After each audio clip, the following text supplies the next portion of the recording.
Doctors को भगवान का रूप माना जाता है क्योंकि इनका काम ही ऐसा होता है कि लोग उनको भगवान के समतुल्य रखते हैं।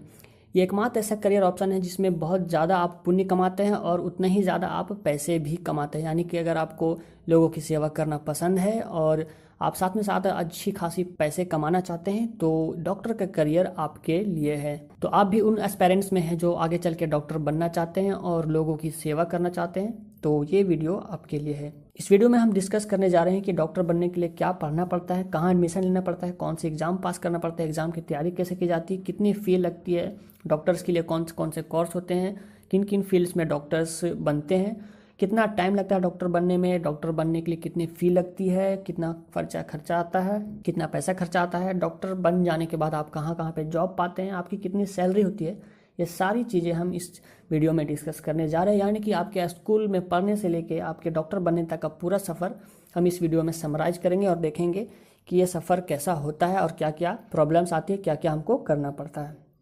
सबसे पहले बात आती है कि डॉक्टर बनने के लिए आपको डिसाइड कब करना है।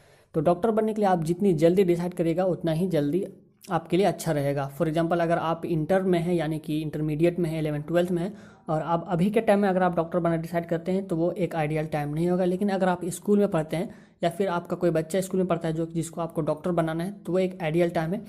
अगर आप शुरू से ही लक्ष्य बनाते हैं तो आपके लिए अच्छा होता है। डॉक्टर बनने की जो राह होती है वो आपके लिए आसान हो जाती है अगर आप बचपन से सिलेक्ट करते हैं। तो शुरू करते हैं स्कूल से। अगर आप स्कूल में पढ़ रहे हैं फॉर एग्जांपल अभी, तो आपके लिए एक पढ़ाई में जो है जुनून होना चाहिए, डिसिप्लिन होना चाहिए, कंसिस्टेंसी होनी चाहिए। यानी आप लगातार स्टडी में आपका ध्यान रखना चाहिए, आप पढ़ने में अच्छे हो और अपनी इंग्लिश इंप्रूव करें ताकि ये आपके काफ़ी काम आएगी। अधिकतर जो कोर्सेज होती है वो इंग्लिश में होती है। साथ ही साथ आपका इंटरेस्ट बायोलॉजी में काफ़ी अच्छा होना चाहिए क्योंकि डॉक्टर का जो पूरा फील्ड है वो पूरा का पूरा बायोलॉजी से रिलेटेड है। तो अगर आप बायोलॉजी में अच्छे हैं, आपको बायोलॉजी में इंटरेस्ट आता है, मज़ा आता है, तो डॉक्टरी बनना आपके लिए काफ़ी आसान हो जाता है। स्कूल में अब हम बात आते हैं 10th तक की। तो अगर आप 10th पास कर जाते हैं उसके बाद की बात करते हैं। 10th के बाद हमारा आता है हाई स्कूल या फिर कई जगहों पे कॉलेज। तो यहाँ पे आपको क्या करना होता है, आपने अभी 10th पास की है, अब आपको लेना होता है सब्जेक्ट बायोलॉजी, केमिस्ट्री और फिजिक्स। ये तीनों सब्जेक्ट आपको लेना पड़ता है और जिसमें से बायोलॉजी जो है मैंडेटरी होता है, आपको लेना ही पड़ता है क्योंकि बायोलॉजी के बिना आप डॉक्टर नहीं बन सकते हैं। और साथ ही साथ आपको तैयारी करना पड़ता है एक एग्ज़ाम का जिसका नाम है नीट यूजी यानी कि national eligibility cum entrance test undergraduate. ये जो है एग्ज़ाम लिया जाता है ताकि आपको इंडिया के टॉप मेडिकल कॉलेज में एडमिशन लिया जा सके और आप डॉक्टर की पढ़ाई कर सकें। इसकी तैयारी 11th-12th क्लास के दौरान ही की जाती है और साथ ही साथ 11th-12th में भी पढ़ाई की जाती है, यानी दोनों की तैयारी एक साथ चलती है। तो जब आप 12th के एग्ज़ाम में अपीयर कर रहे होते हैं या फिर पास कर जाते हैं तब आपको ये एग्ज़ाम देने का एलिजिबिलिटी बन जाती है, आप ये एग्ज़ाम दे सकते हैं। तो इस एग्ज़ाम की एलिजिबिलिटी है कि आप 12th पास होने चाहिए। उसके बाद बात आती है अटेम्प्ट्स पे। तो आप इस एग्ज़ाम को 3 अटेम्प्ट्स में दे सकते हैं, 3 बार ये एग्ज़ाम दे सकते हैं, ट्राई कर सकते हैं। मैक्सिमम एज इस एग्ज़ाम को देने की है 25 साल। अगर आप SC/ST से बिलोंग करते हैं तो आपको 5 साल का जो है छूट मिलती है। इसमें पूछे जाने क्वेश्चन ऑब्जेक्टिव टाइप के होते हैं, मल्टीपल चॉइस क्वेश्चन होते हैं जो 3 घंटे की ली जाती है और आप में इसको फिजिक्स, केमिस्ट्री और बायोलॉजी से रिलेटेड क्वेश्चंस पूछे जाते हैं और आपको इस एग्ज़ाम को पास करना होता है। तो आप 12th पास करके और ये एग्ज़ाम पास कर जाते हैं तब आपको बुलाया जाता है काउंसलिंग के लिए। डिपेंड करता है कि आपका रैंक कितना आया है ऑल इंडिया में। जब आपका नीट रैंक आता है उस हिसाब से आपको कॉलेज अलॉट किया जाता है कि आप इस कॉलेज में पढ़ने के लिए एलिजिबल है, इस कॉलेज में आप पढ़ सकते हैं और उस हिसाब से फिर आप अपना कोर्स सेलेक्ट करते हैं। तो बात करें इंडिया के टॉप मेडिकल कॉलेज की तो उसमें सबसे पहला नाम आता है AIIMS Delhi, all India institute of medical science. उसके बाद आता है grand medical college Mumbai, Madras medical college Chennai, LHMC college Delhi, Maulana Azad medical college Delhi, JIPMER college Pondicherry, arm force medical college Pune, Christian medical college Vellore, Kasturba medical college Manipal और SRM college of research and institute Chennai. तो ये है India के top 10 medical college. इसके अलावा भी काफ़ी सारे गवर्नमेंट कॉलेजेस होते हैं और प्राइवेट कॉलेजेस भी होते हैं जिनमें जाके आप अपनी स्टडी कर सकते हैं। लेकिन मैंने इन टॉप 10 का नाम इसलिए बताया क्योंकि यहाँ पे आपको काफ़ी ज़्यादा फ़ी देने की ज़रूरत नहीं पड़ती है। आपको कम से कम फ़ी में आप ये काम कर सकते हैं और डॉक्टर बन सकते हैं। अब बात आती है कि नीट एग्ज़ाम की तैयारी कैसे करें ताकि हमारी ज़्यादा से ज़्यादा रैंक आए और हमको आगे चल के ज़्यादा फ़ी नहीं देना पड़े। तो इसके लिए आप कोचिंग ज्वाइन कर सकते हैं। जो जिसकी फ़ी डिपेंड करती है 40,000 से लेके 1 लाख तक की सालाना की, यानी कि आप किस जगह पे रह रहे हैं और आप कौन सा इंस्टीट्यूट ज्वाइन करते हैं, इस पे आप डिपेंड करता है आपकी फ़ी कितनी लगेगी आपकी एग्ज़ाम की तैयारी करने के लिए मेडिकल की, जो कि 40,000 से लेके 1 लाख सालाना तक की जा सकती है। तो अब आते हैं हम एग्ज़ाम के बाद आते हैं कोर्स पे और कॉलेज सिलेक्शन के बाद। तो काउंसलिंग के बाद अब हम आते हैं कोर्स पे कि कौन कौन से कोर्सेज होते हैं जो आपको पढ़ने होते हैं, क्या क्या आप कौन कौन से फील्ड में आप डॉक्टर बन सकते हैं। तो डॉक्टर्स के मेनली 14 कोर्सेज होते हैं। उसमें से सबसे पहले आता है MBBS यानी कि bachelor of medicine and bachelor of surgery, जो कि 5.5 साल का होता है। उसके बाद आता है BDS bachelor of dental surgery, जिसमें आप जो है दांतों के डॉक्टर बनते हैं, जो 4 साल का कोर्स होता है। उसके बाद आता है BHMS यानी bachelor of homeopathic medicine and surgery, जिसमें होम्योपैथी की आप डॉक्टर बनते हैं, जो 5.5 साल का कोर्स होता है। फिर आता है BAMS यानी bachelor of Ayurvedic medicine and surgery, जो 5.5 साल का कोर्स होता है, जिसमें आप आयुर्वेद का डॉक्टर बनते हैं।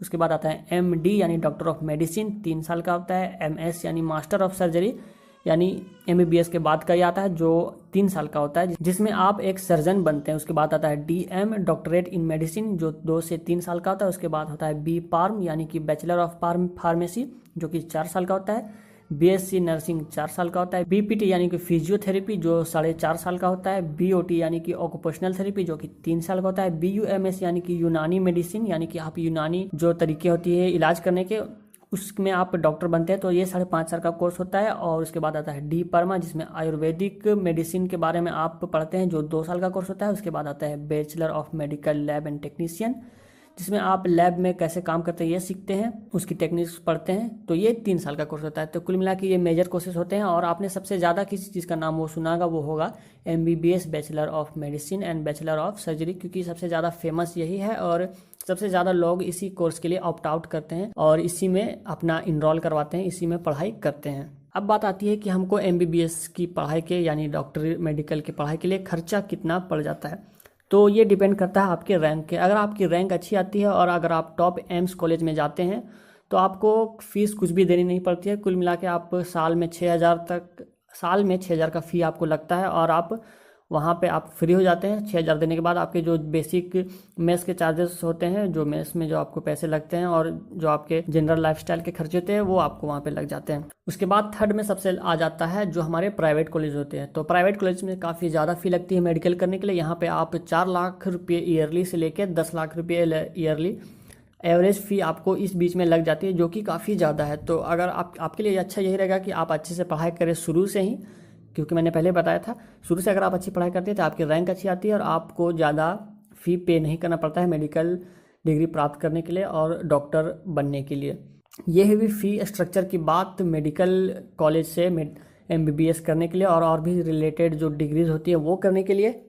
और साथ ही साथ हमने बात किया कि इसमें टाइम कितना लगता है। अब हमारी बात आती है लास्ट की, आपको जॉब कहाँ कहाँ पे लग सकता है, कौन कौन सी जो सेक्टर्स हैं, कहाँ कहाँ पे आपको जॉब मिल जाएगा और आपकी सैलरी कितनी होगी। तो जॉब मिलने का सबसे पहला सेक्टर होता है वो बायोमेडिकल कंपनीज होती है जो दवाइयाँ बनाती हैं। वहाँ पे आप जॉब आपको मिल सकती है। वहाँ पे आप दवाइयाँ बनाने पर रिसर्च कर सकते हैं और काफ़ी सारे जो काम होते हैं दवाइयों से रिलेटेड वो वहाँ पे आप कर सकते हैं। दूसरा होता है हॉस्पिटल्स, जो कि आप देखते ही हैं कि हॉस्पिटल में आप सर्जन बन सकते हैं, आप फिजिशियन बन सकते हैं। आपकी जो स्पेशलिस्ट होगी, आपका जो एक्सपर्टीज़ होगा, उस हिसाब से आपको हॉस्पिटल्स में जॉब मिलेगा। तीसरा है लेबोरेटरी में आप क्या कर सकते हैं, रिसर्च कर सकते हैं, नई दवाइयों की इन्वेंशन कर सकते हैं और डॉक्टर की फील्ड को, मेडिकल की फील्ड को और भी ज़्यादा एक्सप्लोर कर सकते हैं। चौथा है रिसर्च इंस्टीट्यूट, यानी वो इंस्टीट्यूट जो रिसर्च करती हैं, जो नई कुछ प्रोडक्ट इन्वेंट करती हैं, जो नया कुछ मेडिकल क्षेत्र में कुछ नया लाती है, वहाँ पे आपको जॉब लग सकती है। और पांचवा है मेडिकल कॉलेज, यहाँ पे आप या तो पढ़ा सकते हैं मेडिकल स्टूडेंट्स को यहाँ पे,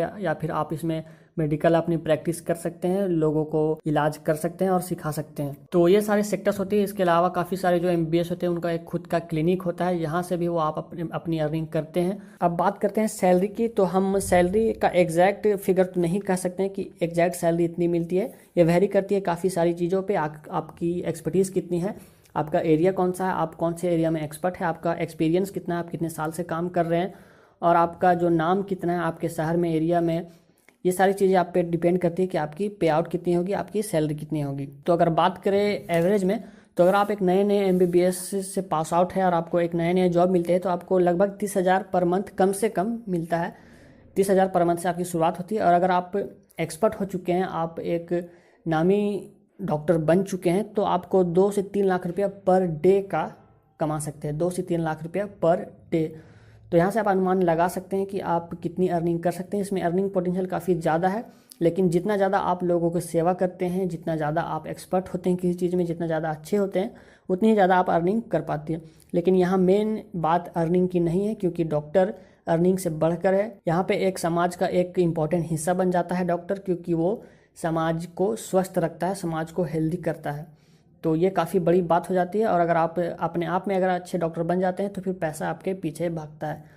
तो ये था पूरा एक विश्लेषण, पूरी वीडियो, शुरू से लेकर अंत तक का सफ़र, स्कूल से लेकर डॉक्टर बनने तक का सफ़र, कि क्या क्या करना पड़ता है, कैसा सफ़र होता है और क्या क्या फ़ी लगती है, क्या दिक्कतें आती है। ये सारी चीज़ें हमने इस वीडियो में डिस्कस की। उम्मीद करता हूँ ये वीडियो आपको पसंद आई होगी। तो अगर आप भी उन एस्पिरेंट्स में एक हैं जो डॉक्टर बनना चाहते हैं, तो इस वीडियो के नीचे कमेंट करके ज़रूर बताइएगा कि मैं डॉक्टर बनना चाहता हूँ और मैं डॉक्टर क्यों बनना चाहता हूँ, मैं डॉक्टर बन के क्या करूँगा, मेरा मोटिव क्या है। मैं लिखने के लिए इसलिए बोल रहा हूँ ताकि जब भी आप आगे चल के डॉक्टर बन जाइएगा तो आप फिर से इस वीडियो में आके देख सकते हैं कि आपने एक कमेंट किया था, आपने लिखा था अपने बारे में और आज आप बन चुके हैं। आपके लिए इंस्पिरेशन होगा इस वीडियो का कमेंट। तो आप कमेंट में लिख के मुझे ज़रूर बताएं और उम्मीद करता हूँ ये वीडियो आपको पसंद आएगी, आपके काम की होगी।